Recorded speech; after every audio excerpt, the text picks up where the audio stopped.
Yes.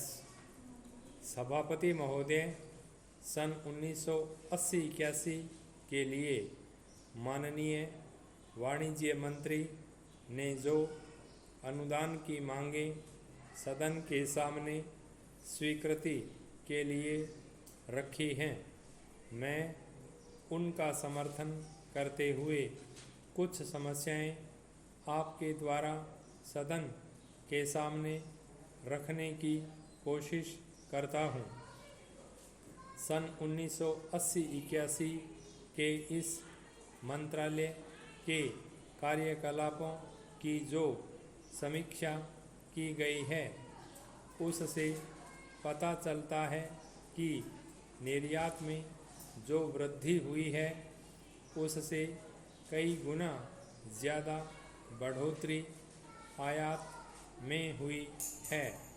सभापति महोदय, इस माननीय सदन में राष्ट्रपति महोदय के अभिभाषण के ऊपर जो धन्यवाद प्रस्ताव हमारे माननीय सदस्य श्री गाडगिल साहब ने सदन में रखा है, मैं उसका समर्थन करने के लिए खड़ा हुआ हूँ।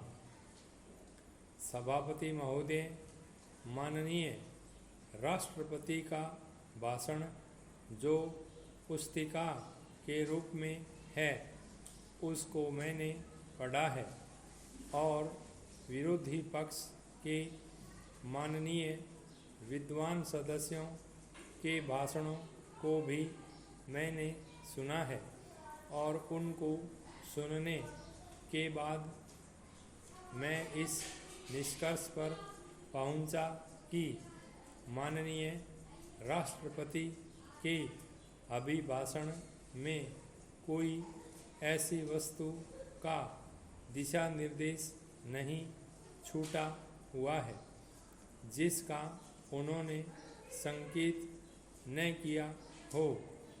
मान्यवर माननीय बाबूजी की मैं बड़ी कद्र करता हूँ। मैं समझता हूँ कि हिंदुस्तान की राजनीति में सबसे अधिक मैंने उनके भाषणों को सुना है और आज भी मैं उनके भाषण को सुन रहा था। उन्होंने अपने भाषण में 2-3 मुद्दों पर यहाँ प्रकाश डाला।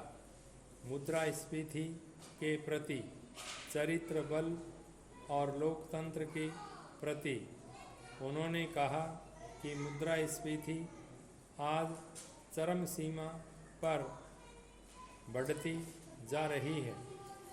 आज लोकतंत्र जो है वह खतरे में है। आज यहाँ पर चरित्र बल की कमी है। मैं माननीय बाबूजी से पूछना चाहता हूँ कि जो यहाँ मौजूद नहीं है कि सन 1935 से कांग्रेस की गद्दी पर बैठे रहे और अब माननीय श्री जगजीवन राम आज अनुसूचित जाति और अनुसूचित जनजाति, अल्पसंख्यकों और पिछड़े तथा कमज़ोर वर्गों की बात सदन में करना चाहते हैं। वे 2-3 साल तक जनता पार्टी की सरकार में रहे और अब कहते हैं कि पुलिस जो है वह उच्च श्रृंखल हो गई है। आज पुलिस के ऊपर कोई अंकुश नहीं है। मैं पूछना चाहता हूँ कि क्या उस ज़माने में जो चुना हुआ विधायक या संसद सदस्य था, उसकी टोपियाँ उतार ली जाती थी और वह बिहार, जिस बिहार में आग लगी हुई थी, उस वक्त हमारे माननीय लोकनायक जयप्रकाश जी ने यह नारा लगाया था, अध्यक्ष महोदय, मैंने जितने सदस्य बोले थे उनका संक्षेप में जवाब दे दिया था। मैंने और विशेष कुछ नहीं कहना है। इस तरफ से 2-3 सदस्य बोले थे जिनको गुरुद्वारों की मर्यादा और गुरुद्वारों की परंपरा के संबंध में जानकारी भी है। कुछ बातें उन्होंने कह दी थी। मैं चाहता हूँ कि जो वर्मा जी ने रिजोल्यूशन पेश किया है वे उसको वापस ले लें, क्योंकि उन्होंने अपनी तकरीर में कहा था कि संशोधन के साथ कोई विरोध नहीं है, लेकिन इनका ढंग अच्छा नहीं है। पहले ऑर्डिनेंस क्यों जारी किया गया, इसका स्पष्टीकरण दीजिए।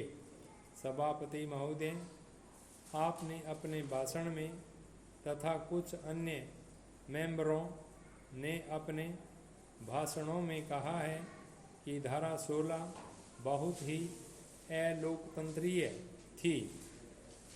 आज 20वीं शताब्दी में लोग हर दिशा में आगे बढ़ रहे हैं। ज्ञान विज्ञान और शिक्षा को अधिक महत्ता दी जा रही है, लेकिन हम इसको अलोकतांत्रिक बता रहे हैं। जैसे कुछ राजनीति के विद्वानों ने लोकतंत्र की परिभाषा करते हुए कहा है, आज संसद सदस्यों के लिए किसी शैक्षणिक अर्हता का उल्लेख नहीं है। यह ठीक है, लेकिन प्रश्न यह है कि जब 1971 में दिल्ली गुरुद्वारा विधेयक पास हुआ था, उस समय भी यहाँ पर इन्हीं की सरकार थी। अतः उस समय यह प्रावधान किया गया था, तो 1976 में भी जैसा वित्त मंत्री जी ने पहले बतलाया है वह किया जाना चाहिए। यहाँ सदन की जो बात है वह मैं बतला रहा हूँ, इसलिए वे गृह मंत्री हैं, ऐसी कोई बात नहीं है।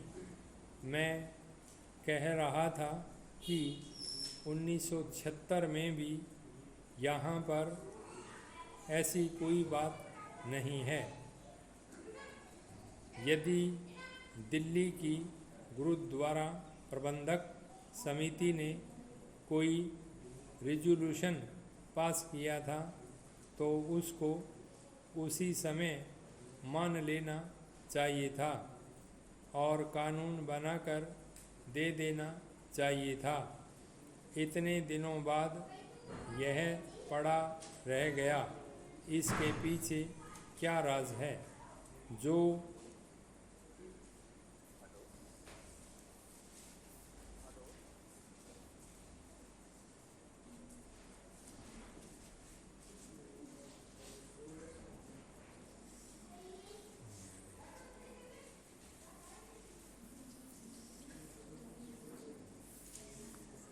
जो रिजोल्यूशन आपने कोट किया, मैं उसको फिर से पढ़कर सुनाना चाहता हूँ। इस रिजोल्यूशन में यह कहीं नहीं लिखा है कि यह धारा 16 के लिए ही है या किस धारा के लिए है। ऐसा रिजोल्यूशन में कहीं नहीं है। इससे जाहिर होता है कि दिल्ली की गुरुद्वारा प्रबंध समिति का ऐसा कोई विशेष आग्रह था कि उस धारा को हटाया जाए। इसके अतिरिक्त माननीय गृह मंत्री जी से सरदार अकाली दल के नेतृत्व में एक शिष्टमंडल मिला था। दिल्ली शिरोमणि गुरुद्वारा प्रबंधक समिति के जो 6 सदस्य थे, सब लोगों ने भेंट करके बताया कि यह अलोकतांत्रिक होगा और नेहरू तारा सिंह पैक्ट को नज़रअंदाज करके होगा। मेरा कहना यह भी है कि बढ़ते हुए युग के अनुसार शिक्षा दीक्षा को अधिक मान्यता देने के दृष्टिकोण से भी इसमें संशोधन नहीं करना चाहिए। इस प्रकार से इसकी भी अवहेलना की गई है। इस तरह से हमको दिल्ली शिरोमणि गुरुद्वारा प्रबंधक समिति के लोगों ने बताया है और इस प्रकार का जो ऑर्डिनेंस जारी किया गया उसका इन सदस्यों ने विरोध भी किया था। जहाँ तक मुझे सूचना मिली है, प्रबंधक समिति के एक सदस्य को पब्लिक प्रोसिक्यूटर बनाने का लालच दिया गया, जिसको उन्होंने मना कर दिया। मैं चाहूँगा कि माननीय मंत्री जी इस बात को स्पष्ट करें। इसके अलावा एक केंद्रीय मंत्री के यहाँ एक सदस्य को बंद कर दिया गया था चुनाव के दिन, जिसकी वजह से वे गैर हाजिर रहे। दूसरे, सरोजिनी नगर में जो एक हेडमास्टर है, उन पर उपराज्यपाल ने दबाव डाला कि अगर ऐसा करोगे तो ठीक नहीं होगा। इस तरह से सदस्यों को स्वतंत्र रूप से मतदान की छूट नहीं दी गई, जो ठीक नहीं है। भाई स्टॉप।